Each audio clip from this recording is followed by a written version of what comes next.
Mitukyan niya yung check and balance kay City Hall. Yan yung sinigurado ng Vice Mayor-elect Brens Gonzales.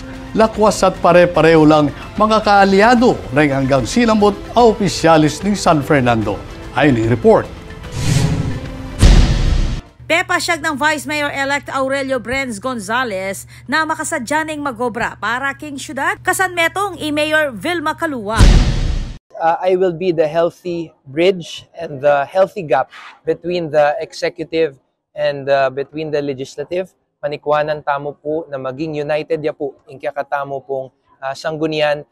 Siyempre, malaking tulong po yung nanalo po lahat ng councilors and of course si Mayor Vilma at ako po sa this last elections. Agpangkang Gonzales, suporta na lareng manimunang proyekto ning alkaldi, kabilang na ingpamanalakad ning City Hospital, ingpamanyamasan ning alternatibong dalan, adonasyon ng kumpanyang SMDC at ponduan ng 3rd District Congresswoman-elect Micah Gonzales.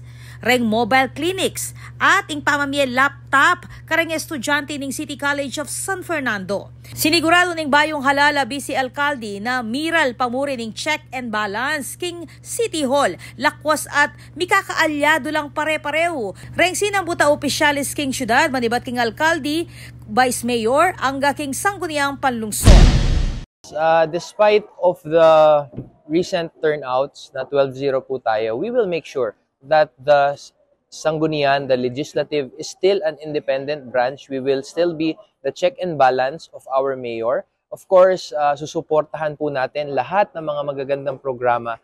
And of course, kung meron mga konting issues, pag-uusapan natin ito. Ako po, Patricia Mamangon para King News Force Pampanga. Balitang tutuking Balen, susuyo.